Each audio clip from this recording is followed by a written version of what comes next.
Então, a nossa convidada de hoje é a Sheila, ela que já tem experiência neste ramo de gestão de serviços, reliability. Foi a minha convidada. Obrigado, Sheila, por aceitar esse convite para partilhar aqui conhecimento com a comunidade, com o pessoal. E pronto, the floor is yours. Muito obrigada. Boa noite a todos. Como disse, meu nome é Sheila Osman. Estou no ramo de tecnologias de informação há 14 anos. Ah, Primeiro, durante 10 dos primeiros 10 anos, como desenvolvedora, programadora neste caso, e nos últimos 4 anos como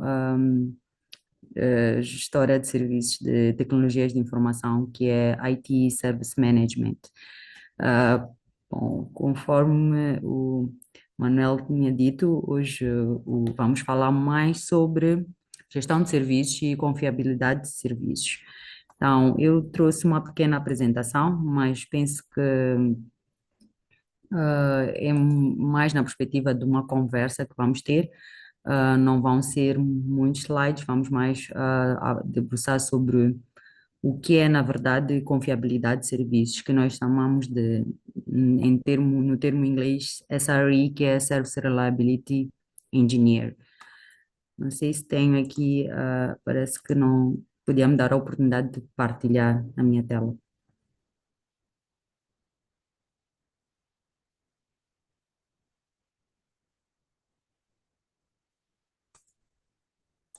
Yes, go ahead. Cada. Peço que informem quando já puderem ver. Estamos vendo. Yes. Conseguem verificar a tela, certo? Sim. Yes. Obrigada. Bom, como disse, vamos hoje falar um bocado sobre o que é gestão de serviços, muito mais na perspectiva de confiabilidade de serviços, observabilidade. Na verdade, não sei se esse é o termo em inglês, em português, mas em inglês é mais observability. Então, na parte de gestão de serviços, nós normalmente nos focamos mais em a componente primeiro de Service Desk, que está muito alinhado a Service Catalog, onde sempre que um utilizador precisa de suporte sobre uma determinada aplicação, há necessidade de ter um catálogo de serviços carregado numa plataforma de Service Desk, ou se não existir esta plataforma, o pedido pode ser feito por outras vias, para que possa interagir com a área de informática e obter este suporte.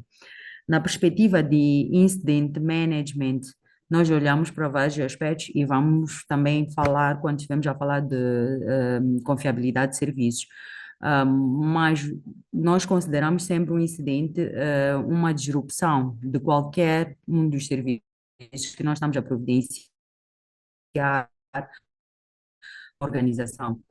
E no caso, nós seguimos um processo do início, que tem início e tem fim sobre este determinado incidente, que é carregar o incidente, nesse caso, num determinado, não pode ser num sistema, normalmente usa-se um sistema, carregar o incidente, categorizar o incidente, priorizar o incidente, resolver este incidente e depois, no fim, ter a informação relativa ao incidente que tem a ver com a causa raiz do incidente, garantir que este incidente é fechado com causa raiz e ações necessárias para que o incidente não volte a ocorrer.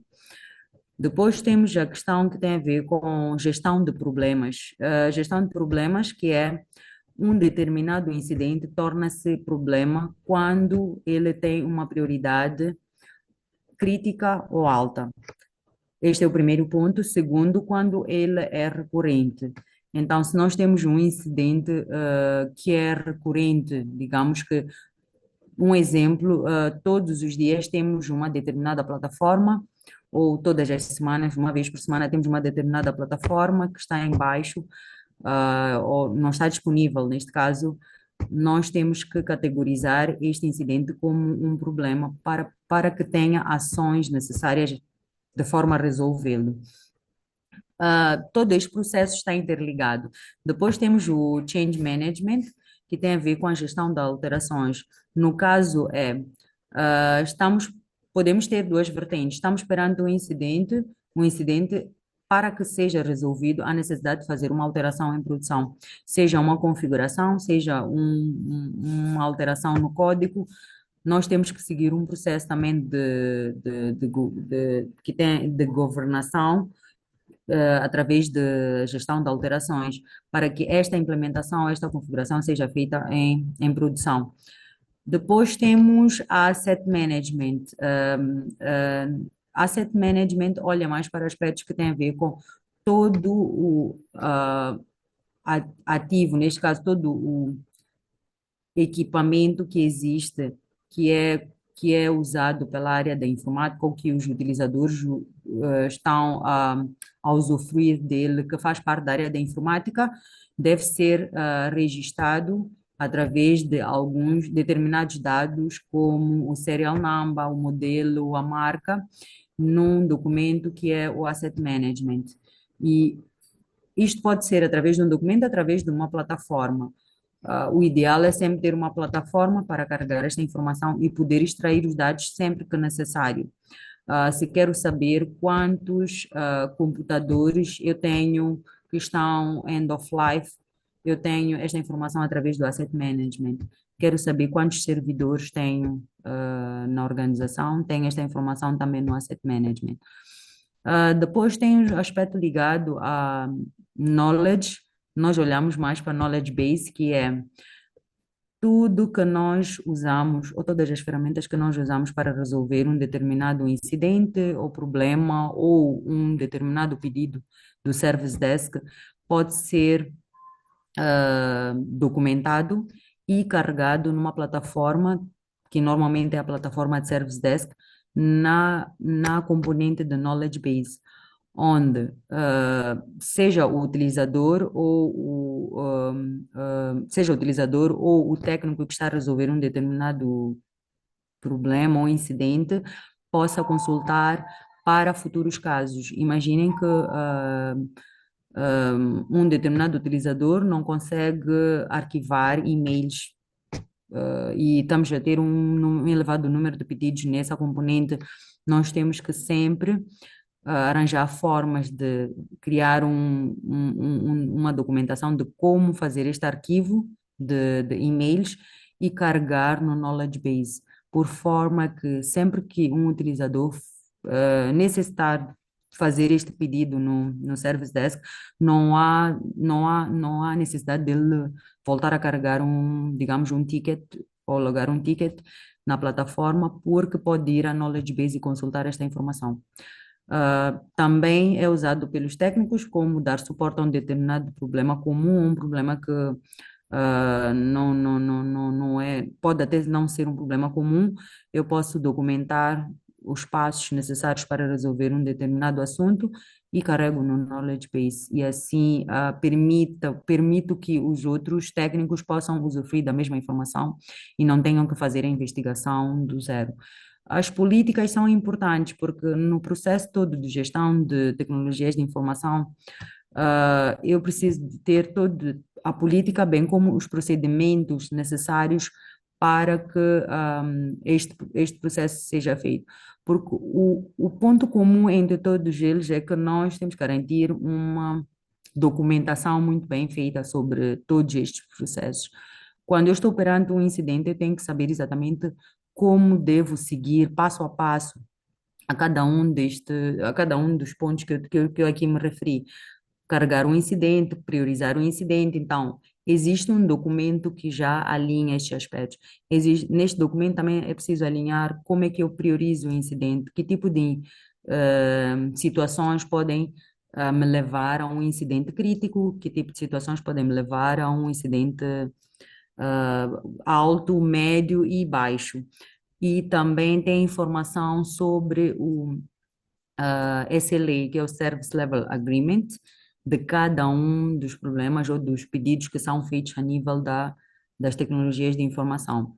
Este é um breve resumo sobre esta questão, porque nós aqui falamos muito de disponibilidade de serviços, mas antes de nós falarmos de disponibilidade de serviços, por que não garantir confiabilidade dos serviços? Porque disponibilidade é nós garantimos que primeiro temos os serviços disponíveis. Todos os dias de manhã verificamos que todos os nossos sistemas estão disponíveis. Mas antes de nós olharmos para a questão de disponibilidade, é importante garantirmos que os nossos sistemas são confiáveis, que todos os dias, seja em instituições que nós temos clientes, vão à organização e chegam lá, têm que encontrar que os nossos sistemas têm que chegar lá e encontrar os sistemas disponíveis. Mas para que esses sistemas sejam disponíveis, nós temos que garantir que eles sejam também confiáveis. Se eu tiver um internet banking de uma instituição, no caso de uma instituição bancária, todos os dias indisponível, eu não estou a garantir que este serviço é confiável para os nossos clientes. Então, por isso, quero também abordar sobre o ponto que tem a ver com práticas de confiabilidade de serviços. Olhando para esta pirâmide, nós seguimos um processo que é de baixo para cima. Na monitoria, nós olhamos para aspectos que têm a ver com como é que garantimos que nós, na verdade, é 24/7, monitoramos os nossos sistemas primeiro. Tendo dashboards, tendo algumas aplicações específicas que olham para esta parte de monitoria de serviços. E se, no caso de estarmos a monitorar, ocorrer uma disrupção, que é um incidente, qual é o processo de resposta a este incidente? Olhamos para aquele processo que expliquei anteriormente, que é Incident Management. Então, se nós tivermos um processo bem documentado de como gerir um incidente, nós vamos ter também o tempo de resposta a um determinado incidente mais curto do que se não tivermos o processo devidamente documentado. Após nós respondermos a este incidente, há necessidade de haver eu chamo de conversa sobre o que aconteceu, quais foram os motivos. Chamamos de post-mortem, que é a autópsia do incidente, mas eu diria que é blameless post-mortem. Não há em nenhum momento situações que nós temos que apontar quem falhou ou quem são as pessoas que falharam, mas sim o que aconteceu, por que aconteceu e como nós podemos prevenir para que não volte a acontecer. Na verdade, são estas três questões que são levantadas durante este processo de post-mortem, avaliando, obviamente, a causa raiz do incidente. Estas ações são devidamente discutidas e também catalogadas para que haja um processo de follow-up. Há necessidade de depois garantir que as ações tenham responsabilidades e tenham datas, porque estas mesmas ações e datas permitirão que futuros casos não voltem a acontecer perante este incidente que nós tivemos. E depois tem esta parte do testing and release procedures. Este tem a ver mais com, não são testes claramente ditos quando eu faço um desenvolvimento e faço a testagem, mas são testes de carga, que eles chamam-se de stress test, que são feitos nos sistemas. Por exemplo, eu posso fazer, diariamente eu faço backup de uma determinada informação, numa organização. Este backup, eu posso pegar este backup e restaurar este backup num outro servidor ou num outro ambiente, seja ele de teste, no caso, para fazer algum teste de carga e posso carregar lá um ficheiro que faz um teste, por exemplo, de várias transações que permite verificar se o nosso sistema está preparado para receber tanta carga, porque nós temos períodos de pico, como temos períodos que não têm muito pico, então há necessidade de garantir que os nossos sistemas estarão preparados. Vou dar um exemplo, se usamos cartões de débito, quando aproximamos aos meses como novembro, dezembro, em que maior parte das pessoas estão a preparar-se para o final do ano, o período do Natal, usa-se muito, pelos estudos feitos, usa-se muito mais os cartões de débito relativamente aos outros meses do ano. Então, há necessidade de olharmos para os dados e ver qual é o nível máximo de cartão de transações que podemos receber por segundo, depois por minuto. Então, estes testes permitem-nos garantir e não estejamos perante uma surpresa quando nos aproximamos a esse período de pico, ou quando estamos perante esse período de pico. Capacidade. Planear a capacidade tem a ver com capacity management, também faz parte, capacity management também faz parte de gestão de serviços, que é olhar para aspectos como cada um dos nossos, digamos, de cada uma das nossas plataformas estão domiciliadas em servidores. Estes servidores, qual é a capacidade que têm? Isto estou a falar de capacidade de infraestrutura.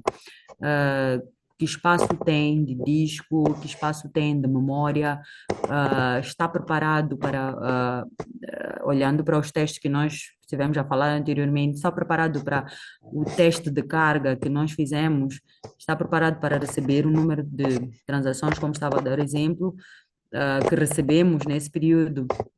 Então, nós temos que planear isto. Olhamos também para aspectos como tem a ver com end of life.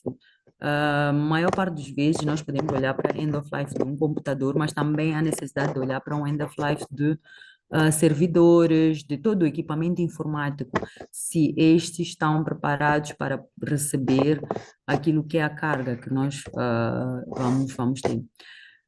Depois tem questões relacionadas com development e produtos. O development é como é que nós avaliamos cada um dos serviços que nós temos, que desenvolvimentos ou que automatismos podemos trazer para melhorar. Essa área está muito ligada a DevOps. Aliás, essa área é uma prática dentro do DevOps. Então, ah, dentro do DevOps, nós temos muitos pontos relacionados com automatismo e penso que estamos muito familiarizados com processos de automatismo até para digamos, desenvolvimentos feitos, automatismo de alguns processos que nós temos. Nós temos, por exemplo, um serviço que corre diariamente, que tira ficheiros de um lado e coloca num outro servidor. Estes que chamamos de jobs que ficam a correr, estes mesmos jobs têm que ser avaliados e ver se eles realmente estão preparados para correr e sem nenhuma interrupção. Então, este tem muito a ver com a parte do development e do product. Talvez antes de eu continuar, Sheila, poderia ter mais estou a espaço ver, para fazer algumas questões, sim. estou a ver um barulho, não sei se sou o único. Ok. Também estou a ouvir o barulho. Ok. Conseguem ouvir-me bem? Já Agora tenho- sim. Sim, perfeito. Dizia que talvez ir parando por aqui para colocarmos algumas questões ou podemos ir debruçando antes de avançar para os próximos pontos.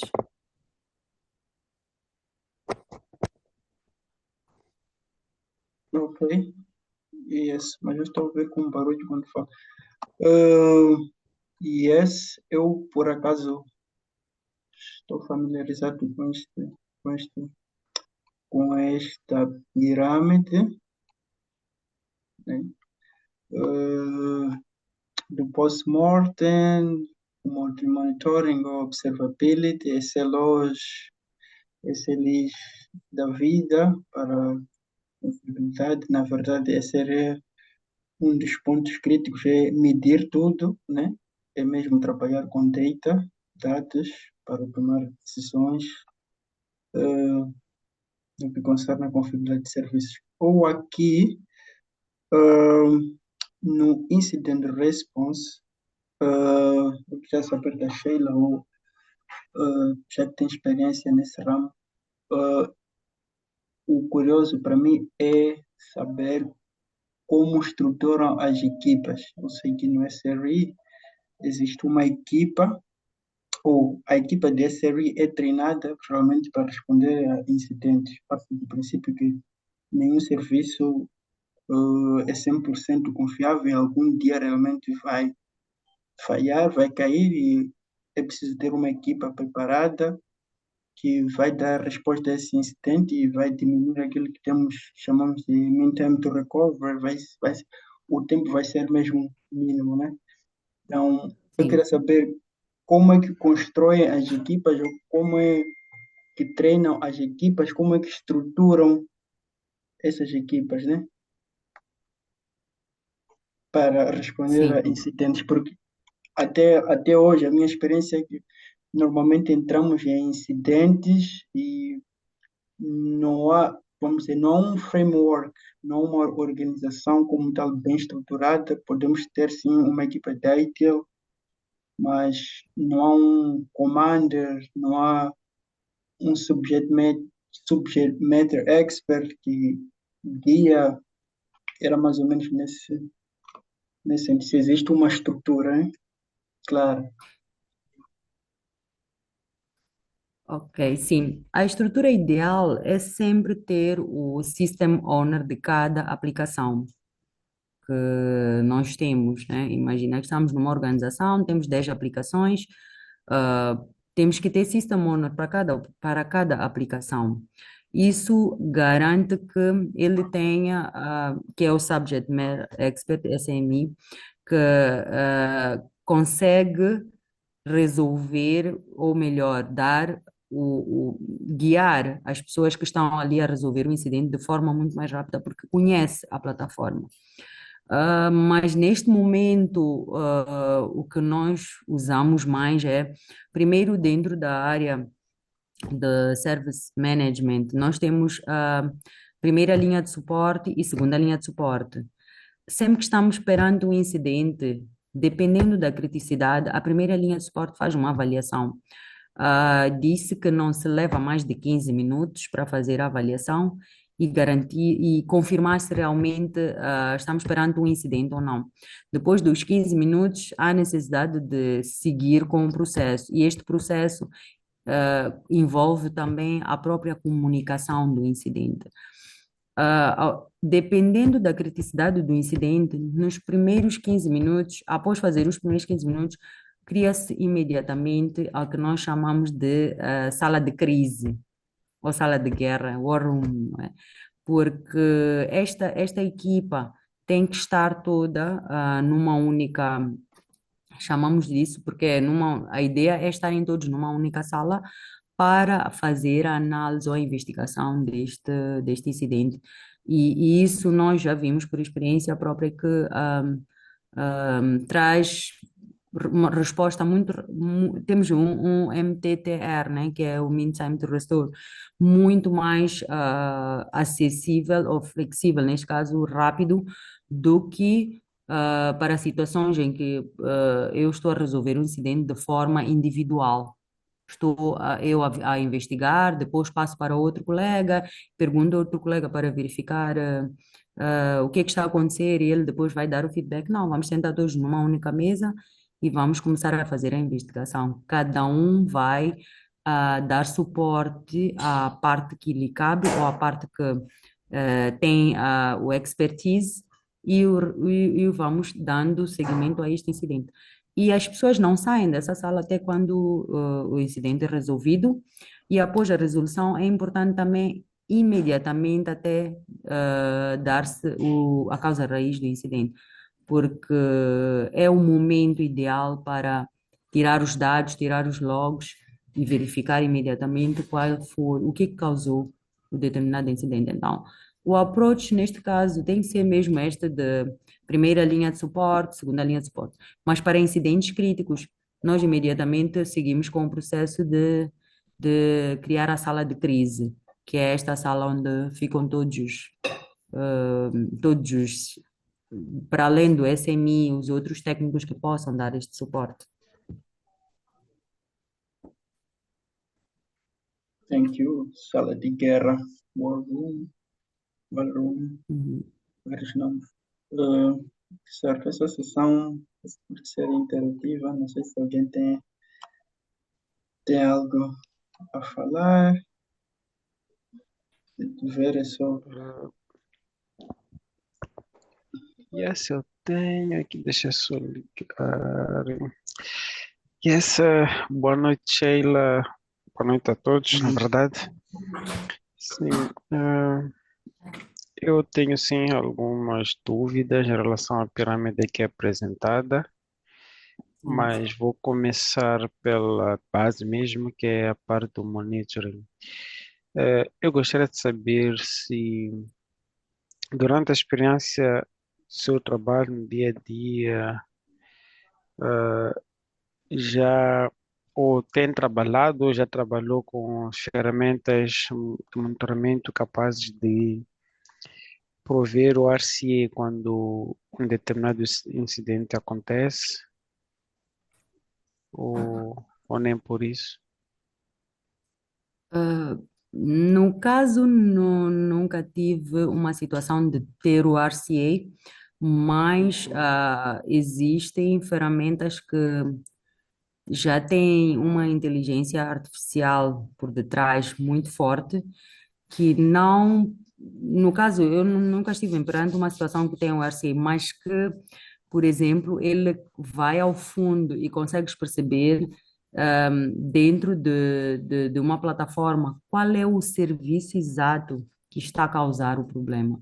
Não é a causa raiz, mas diria que é algo que perderíamos algum tempo a tentar ainda descobrir qual é este serviço, mas com esta ferramenta não há necessidade, porque ele já te diz exatamente qual é o serviço.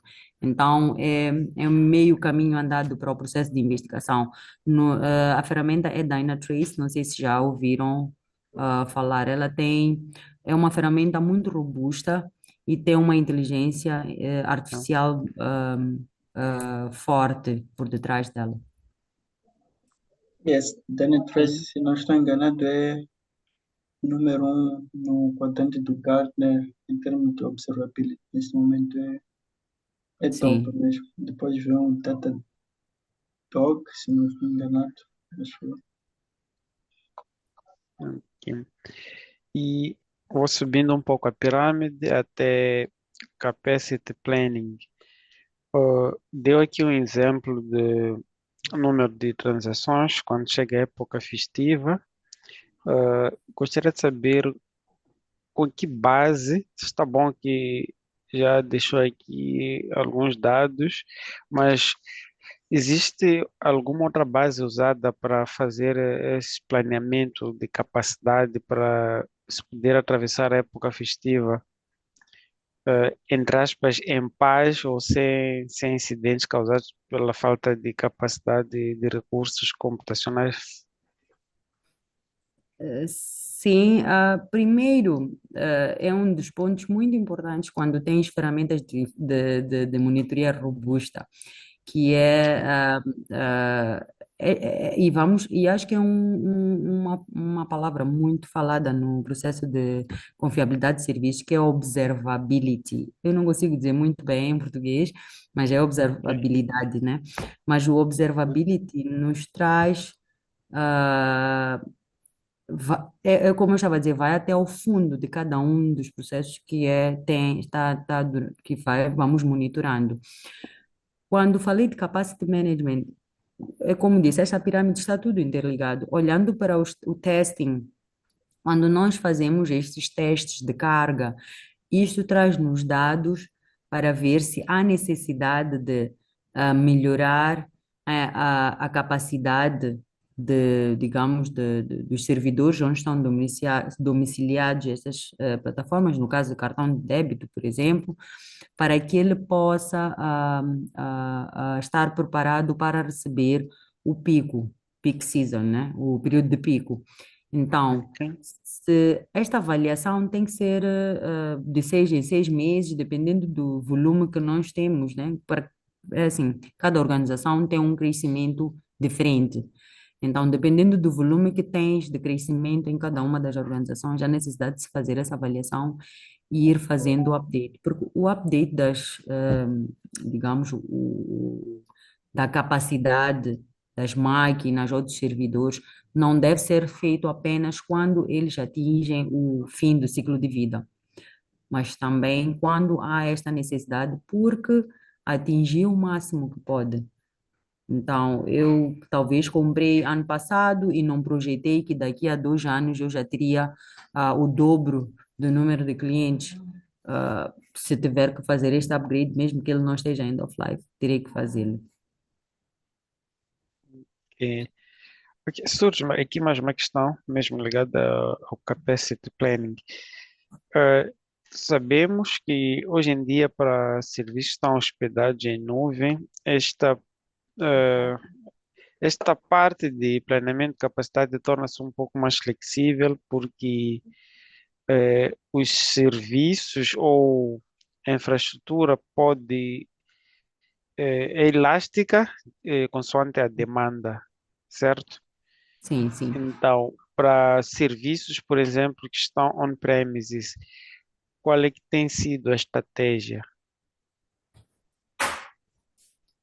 Ah, Ok, planeamos que, desculpa, deixa eu aumentar mais sim, insight. sim, sim. Vamos supor que vamos precisar para peak season, precisa-se de 4 servidores para poder responder à demanda de todos os serviços, a operar numa boa performance.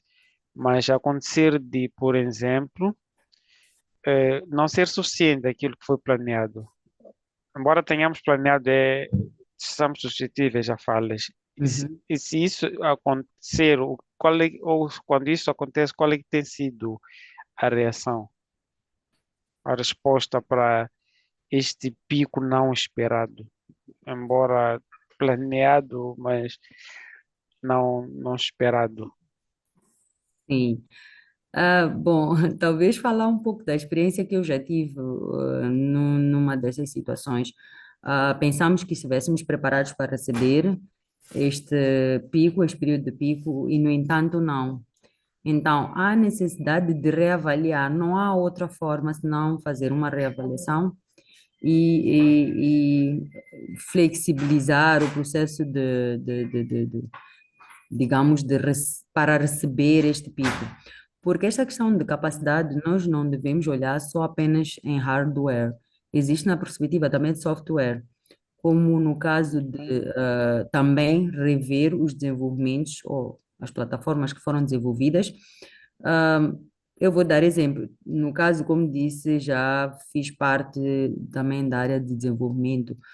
Ah, o processo de gestão de sessões que eu uso pode não estar muito bem definido, ou foi desenvolvido há 3, 4 anos atrás, ainda de uma certa forma, e hoje eu preciso de rever. Então, é importante não só planear a capacidade na perspectiva de hardware, que é, por exemplo, aumentar memórias, aumentar RAM, aumentar ROM, por aí, mas também rever o desenvolvimento que é feito, que nós também chamamos de code review, mas o code review não pode ser feito só quando eu faço o desenvolvimento once-off, né? Uma vez só e acabou. Temos que estar sempre a fazer, que é para poder também gerir o processo de gestão de sessões, por exemplo, se eu estiver perante a requests and responses, né? Então, por aí também. Ok, thank you. E se eu É posso tudo do meu lado. acrescentar que realmente a pirâmide em si, como já a Sheila mencionou aqui, uh, vamos dizer que está tudo interligado, né? E no monitoramento, que é monitoramento para observability, geralmente definimos service level indicators e objectives, certo? E esses dados normalmente são usados já servem antes de chegar no SLA. Esses dados do SLA, SLO, já servem como indicadores para o capacity planning. Se algo estiver fora do padrão, é que chegamos àquele extremo, ou aquilo que chamamos de error budget. Quando começa a queimar, nós já temos um indicador que diz que algo não está bom e trabalhamos Sim, antes de sequer, antes de sequer atingirmos aquilo que é estado crítico ou de downtime para afetar o utilizador. Nós já temos umas métricas sim, e, sim. como engenheiros, já podemos agir antes de afetar serviço ou quebrar revenue, né? Sim, sim. E até olhando para organizações com funções de SRE, hum, nós até tem, se eu for uma SRE numa organização, até tenho o poder de desligar uma aplicação quando atinge o Service Level Objective definido. Então, eu posso muito bem dar a ordem para desligar a aplicação se já estiver a atingir aquele nível que foi definido. Por isso que é importante, esta definição, obviamente, é feita em comum acordo com as outras partes envolventes, mas eu posso dizer que posso desligar esse serviço quando estiver a atingir o pico daquilo que foi acordado. Yes, thank you. Ficou mais claro ainda.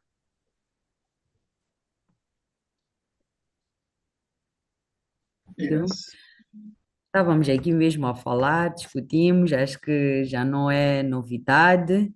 Falamos de SLOs, SLIs e SLIs. Hoje uso muito SLEs, mas os SLIs e SLOs são muito importantes para saber exatamente o que nós estamos a medir. E vai depois nos dar aquilo que é o error budget, latência de cada serviço. É como o Manuel se vai dizer, em que momento nós devemos ficar em alerta, em que momento nós já devemos ficar em tempo de guerra, porque primeiro ficamos em alerta, que é o warning que dá, quando um determinado serviço vai atingindo. Então, todas as definições que são criadas, digamos, estes tranches que nós criamos ao configurar uma observability, nós vamos definindo. Imaginem que de 0 a 100 eu digo de 0 a 20, está tudo bem.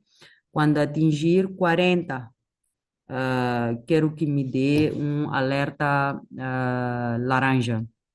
E quando atingir 60, quero que me dê um alerta vermelho. Ou não. Vamos para 90, que é o muito mais usado, 90, 98, 90, 99. Quero que me dê um alerta vermelho, então. Antes de atingir o 98% definido, nós temos vários alertas e estes tranches são definidos no processo destes níveis de serviço. Então, os GSLIs, GSLOs, nós temos, permitem-nos definir ou medir o serviço. Se nós tivermos isto bem definido, até permite-nos, como estava a dizer, os SREs podem tomar a decisão de, antes mesmo do serviço ficar em baixo, baixar o serviço e comunicar às pessoas que usam o serviço, os clientes que usam este serviço.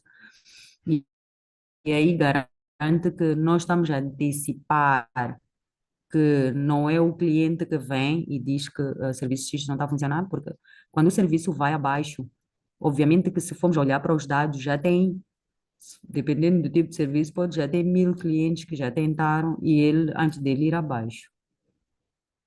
Então, aí já estamos o quê? A não criar esta confiabilidade que gostaríamos de ter. Mas, se nós nos anteciparmos com estes níveis de serviço bem definidos, se nós já anteciparmos e definimos que quando atingir os 90, se eu quero 98, 90, eu tenho que estar já na sala a investigar o que é que está acontecendo, na sala de guerra, se calhar, a investigar o que é que está acontecendo, antes mesmo de atingir o período pico. porque este período, este pico, neste caso, desculpa, não é período, este pico já é o momento em que o serviço simplesmente já não está a funcionar. Então, já tem 1.000 clientes que já transacionaram e falhou, dependendo do tipo de serviço. Então, já criei uma má reputação para o serviço que eu estou a dar. Mas se eu tiver bem definido, eu não estaria a criar este processo. E o Error Budget também garante que eu vou até diminuir o risco, porque o SRE, como nós sempre olhamos, para um dos pontos mais importantes do SRE, que na minha perspectiva o observability. Este observability, só teremos este observability quando nós trazemos, bem, quando nós definimos os SLIs, SLOs.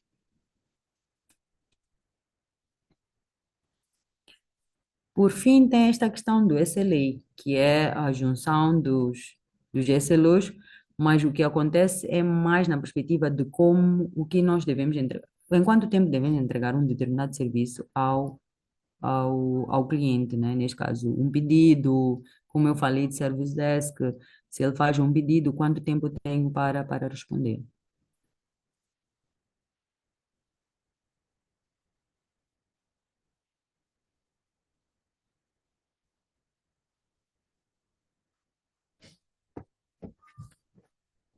Não sei se existe alguma questão.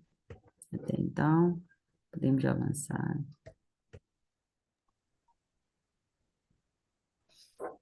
Desculpa, acho que a imagem não está muito visível, mas eu esta puxei mesmo da internet porque eu queria só mostrar quais são os 4 níveis de dimensão que nós temos, de observability que nós temos, né? Que primeiro é dimensão, depois é SLO, orçamento e a política. Política é mais o que nós olhamos na perspectiva de não tem nenhuma medição. Então, se olhamos para volume e tráfego, o SLO é o serviço que lida com volumes certos de dados ou tráfego, orçamento a 99,9% este é um exemplo de solicitações de HTTP por mês, sucesso, condizente, ok. Então, na política nós dizemos resolver problemas de escalabilidade. Por quê? Porque estes dados nos trazem o que exatamente nós devemos fazer com base nos dados que nós fomos definindo. Se nós temos os SLOs bem definidos, conseguimos saber exatamente como é que nós podemos antecipar a resolução de um determinado problema. A questão da latência, por exemplo, availability, que nós falamos de disponibilidade, eu até começo a tirar muito esta palavra do meu vocabulário, porque nós não queremos availability, nós queremos confiabilidade de serviços e não disponibilidade de serviços. Então, exemplo de latência, o serviço é entregue em um período de tempo aceitável para o usuário, carga útil de 90% de respostas retornadas em menos de 300 milissegundos. Então, resolver o problema de desempenho. Esta aqui é a medição que traz perante este exemplo aqui colocado. Então, na verdade, quando nós definimos bem os SLIs, SLOs, garante-nos que trazemos estes dados antes mesmo de ocorrer algum problema. Ou estamos preparados para qualquer situação de warning que nós tivemos perante os thresholds que definimos na monitoria que nós tivemos de observability. Yes. Eu, por acaso, também gosto muito desta observação. Acho que o que eu li, onde eu li, tem nome para essas dimensões. Acho que a sigla ficou VALET, é realmente volume, variability, latência e tráfego. Uhum. Aqui eu podia acrescentar que o foco de observabilidade é diferente do monitoramento, porque o monitoramento, na verdade, usam as métricas simplesmente para alertar, certo? Só para Sim, alertar. Nesse caso, observability é uma melhoria, porque consegue, na verdade, é através de dados conseguimos entender o seu funcionamento, né? A partir das suas saídas, conseguimos dizer o que é que está bom, o que é que está errado. E a observability, na verdade, usa métricas que chamam de RAID, isso é Rate Error Duration. Se, acho que somos todos ITs, administradores, Uhum. no nosso dia a dia, ou até onde eu fui ensinado, aquilo que aprendi normalmente sempre medimos CPU, memória e disco. Achamos que realmente estamos a monitorar um serviço e é confiável e simplesmente o status do serviço, o que não é suficiente, né?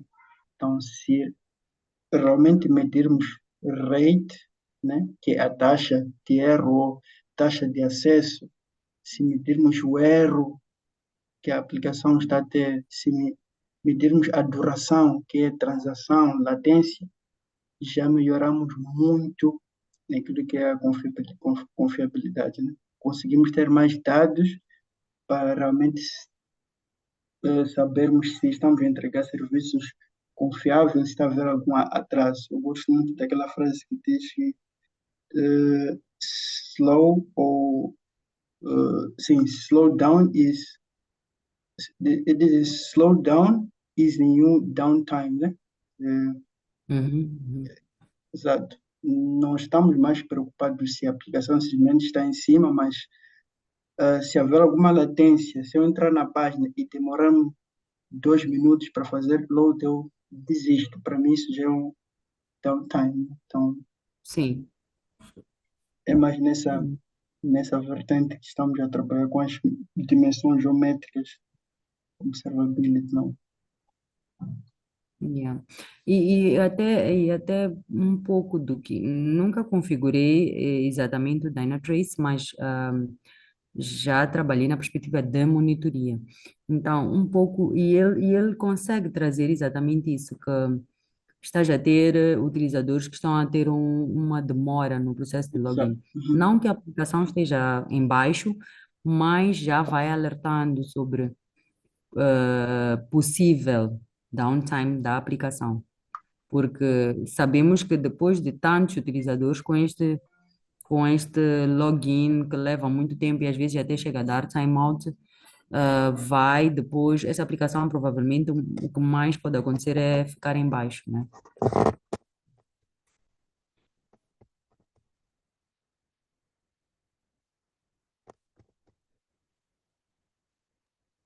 Certo. Ninguém tem nenhuma questão, dúvida.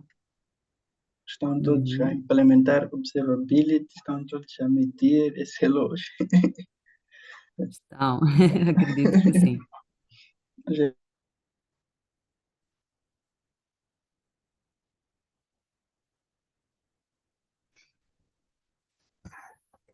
Então é isso. Do meu lado, penso que é tudo. Deixo aqui só os meus contactos. Como disse, agora, neste momento trabalho mais com a questão de gestão de serviços, mas trabalhei muito com esta parte também do SRE e até fiz a certificação com o Coursera e consegui também implementar na perspectiva de ter alguns SREs dentro da equipa e poderem garantir estes aspectos que têm a ver com esse luz, esse lis e error budget, não é? Chegamos até a instâncias em que, como eu disse, nós temos a capacidade de poder desligar alguns serviços e o próprio dono do serviço dizer que vocês têm a vossa razão, porque é o que foi acordado. Então, o serviço, se tiver que ficar em baixo, que fique em baixo até que ele esteja em condições de estar pronto, né, para o cliente. Então, basicamente é isso que eu tinha para partilhar. Thank you, thank you. Tenho uma dúvida, tocou num ponto. Em que circunstâncias, como é que chegaram até a criação de uma equipa de SRS? Como é que foi essa negociação ou Yeah, como é que foi essa negociação até chegarem ao extremo de sim, admitirem que precisam de uma equipa de SRE para cuidar deste serviço, né? Sim, E sim. como é que foi capacitada essa equipa? Ou eu também sou um curioso, acho que tem aqui pessoas que querem saber como começar com SRE. Foundation, Fundamentals. Sim, sim. Primeiro, é preciso ter, digamos que o buy-in da gestão. No caso, na organização onde eu me encontrava, era quase que uma imposição colocada pelo grupo que geria esta organização, que é a sede. Criou-se um programa chamado Always On. Always On significava, na verdade, confiabilidade de serviços, é o que se pretendia. Always On, como o nome diz, tudo sempre on, não é? Então, ao criar-se este programa, escolheu-se algumas pessoas onde tinhas várias funções. Os SREs, tinha um SRE Master, devia sempre ter um SRE Master, Scrum Master, não é? Do SRE. Criou-se uma equipa, uma feature team, onde tinhas o SRE, que era o Scrum Master, e tinhas, podias ter dois, três SREs, tinhas Business Analyst, tinhas QA, tinhas um Infrastructure. Na verdade, esta é aqui a equipa que compõe um SRE team, né? Um Infrastructure e tens um Security.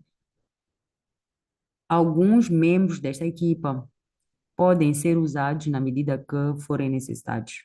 Então, não há necessidade de ter a eles a 100%. Então, depois define-se o segundo passo. Primeiro é criar esta equipa. O segundo passo é saber cada um dos membros desta equipa, que nós chamamos de feature team, quanto tempo tem para se dedicar a essa SRE team.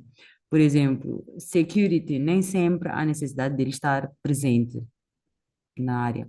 Mas os GSRIs, não, os GSRIs, os QAs também não sempre, nem sempre estão presentes, porque nem sempre estamos a fazer, digamos, novos desenvolvimentos, ou criação de jobs, ou automatismos, nem sempre estamos a trabalhar sobre automatismos que precisam ser testados, né? Então, eles vão definindo a percentagem de tempo que vão se dedicar à equipa. Mas os GSRIs, não, os GSRIs precisam de estar a 100% a trabalhar sobre os vários procedimentos dentro do processo todo. E depois, o terceiro passo é a formação.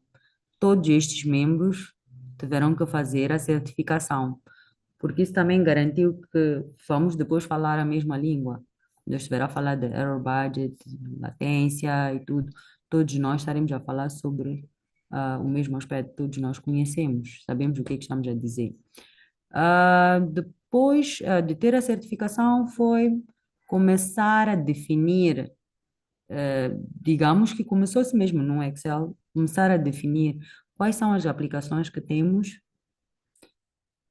qual é o mean time to restore cada uma dessas aplicações, quais são os thresholds que devem ser definidos para cada uma das aplicações no processo de monitoria, já tínhamos uma plataforma de monitoria, neste caso, e depois de defini-los, definimos também os SLIs, SLUs e SLIs.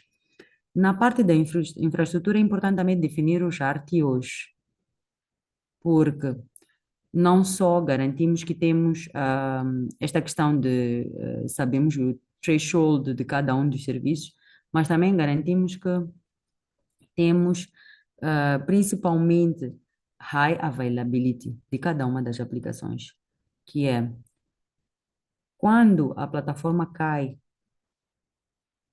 como é que garantimos que a outra, neste caso é sempre importante criar o load balance, como é que garantimos que a outra plataforma vai levantar automaticamente?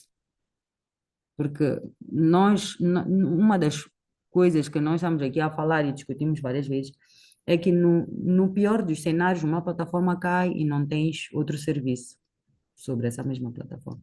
Mas nos melhores cenários é sempre ter duas plataformas, onde quando uma fica em baixo, a outra automaticamente fica em cima e nunca tens os serviços em baixo. Então, acho que esta é a fase ideal que todos nós gostaríamos de alcançar, mas infelizmente nem todas as organizações, principalmente na área da banca, têm. Então, depois de definir todos esses aspectos, existe um plano que é feito, obviamente que porque eu aqui disse, Feature Team, SRE, Scrum Master, corre-se o processo e metodologia Agile, onde vão definindo as metas e vai se alcançando as metas de 2 em 2 semanas, por aí em diante, em iterações.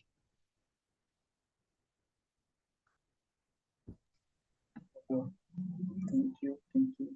Não sei se alguém- Por mim, falo dessa Não vez. consigo.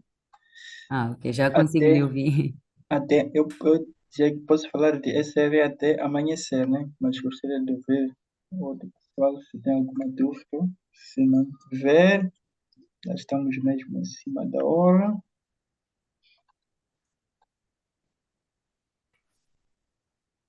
Exato, sim, já está. Ok, eu vou aproveitar e deixar aqui. ah, Sorry, a Sheila fez a formação onde? Fez o Always On, foi no. Ah, Não, o isso foi Blue uma. Zone era o programa. Era o programa. Ah, sim, a certificação fiz no Coursera. Coursera. Ok, Coursera. Ok, eu vou deixar. Aliás, não tenho link aqui agora, mas eu pessoalmente estou a estudar, estou a aprender SRE com o DevOps Institute. Agora acho que foi comprado, fez join com o People Search do ITL. Eles têm duas certificações de SRE, o Foundation e o Practitioner. Então, aconselho também quem quiser, pelo menos, se não tem como fazer a certificação, o livro da Google é free, também está disponível, é só ler, tem lá as práticas, tem lá o vocabulário, então é uma linguagem, é algo necessário, porque realmente no mundo digital que estamos em que praticamente vamos dizer os bancos oferecem quase todos os mesmos serviços, então o diferencial começa a ser realmente gestão e coisas como confiabilidade, né? Sim, sim. Então, do meu lado é tudo. Sheila, thank you por aceitar o convite e Obrigada eu também pela até a oportunidade. próxima. Tá. Certo? Thank you, Obrigada guys. a todos. Depois vi aqui algumas questões, depois partilho a apresentação. Obviamente que também tem ali os contatos, qualquer ponto podemos sempre interagir. Certo. Eu consigo no LinkedIn, não tenho problemas. Thank you. Obrigado pela experiência, foi ótimo. Nem sabia que Obrigada. tínhamos SRs em Moçambique. Eu fico a cantar no LinkedIn, pensei que estivesse numa ilha sozinho. Afinal, tem alguém experiente que posso realmente consultar. Thank you. Temos. Pelo menos conheço 4 neste momento, contando comigo. Boa, ok. Então, eu tenho um grupo, então vou talvez pedir ou pode passar contato no LinkedIn, vamos conectar. Thank Tá, you. tudo bem, tá Thank certo. you, pessoal. Obrigada a todos, uma boa noite. Obrigada. Bye, bye. Tchau. Tchau.